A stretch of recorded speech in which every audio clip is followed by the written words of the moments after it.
A mass shooting at one of the top universities in the U.S. Saturday afternoon. Roughly 60 students at Brown University in Providence, Rhode Island, were taking part in a study session when a masked gunman entered the lecture hall with what witnesses describe as a long gun and started shooting. 2 people were killed, another 9 were injured.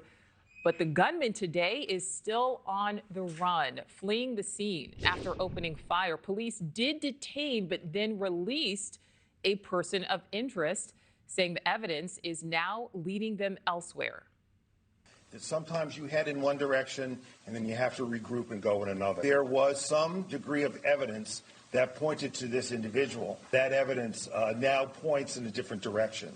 It's not a mistake. It's just how investigations work. All right, so we will get to all 3 of these major stories. We start with the NewsNation's Jessica Kartalija, who was live on the ground for us in Rhode Island. Jessica, where the manhunt is back on for this shooter. This is an incredible setback. We heard the news early this morning. They called a press conference at the very last minute, right around midnight, and announced that they did not have a suspect in custody. Now, up until that point, they'd been referring to this man as a person of interest, and they were being very specific about that. But all we had was that video that you showed of a man seemingly walking around a building. No shot of the front of his face. That was it. This is all coming out as the name of 2 victims are released. We just got the name of one of the students, a male rather, who was inside of the classroom. Late last night, though, police urgently renewed their search for the shooter after the investigators released that person of interest. They just said, Nicole, that there was not enough evidence to connect him to the crime. Providence Mayor Brett Smiley says authorities do not know whether the gunman is still in this area or if he has fled the area. They also have not released a more accurate description of the suspect. And based on the information that they gave us during this press conference, they don't have a whole lot of leads at this point. I asked them if people here need to be concerned.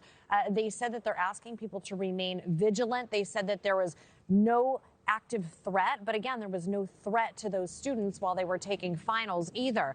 There was a sense of relief here on campus yesterday when for about 20 hours, people thought that they did have a person of interest who was connected to this. But now they're asking people, students, for any photos or anything that they may have from right around that corner that you're looking at right now on your screen of the man. They're saying, does anyone have another angle? They're at a total loss here. Jessica, so many questions. What more are we learning about the suspect in this? Okay, so one of the students has been identified as sophomore Ella Cook. Her death was confirmed by her parish in Alabama and a former classmate as well. I spoke with a student who said that he had been on a text thread with her. They were part of the Young Republicans group. But at that point, we said, until her name is confirmed, we can't go with that information. But you're seeing a picture there on your screen.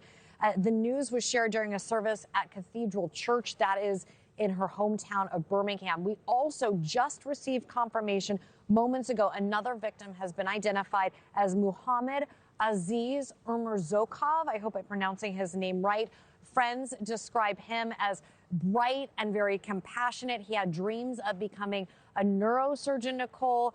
They say that he was just known for his kindness, his sense of humor, his willingness to always be there to help others. We had also heard from a friend. Now, we're trying to connect the dots here to see if the friend was referring to Muhammad, but a friend was trying to get a hold of his roommate, couldn't get a hold of his roommate for hours, knew that something was wrong. Again, it's unclear at this point if that was Muhammad that he was talking about. But Brown University remains on high alert. And I just want to step out of the way here. You can see this is the building where this all occurred. And then you see that there's a kind of a makeshift memorial. People have been stepping in to drop flowers off for those victims. But again, Nicole, as I said, just this sense of fear here because nobody knows where that suspect may be. Additionally, we keep getting calls around this area that there was an active shooter at the library. We just heard one that there's an active shooter at the mall.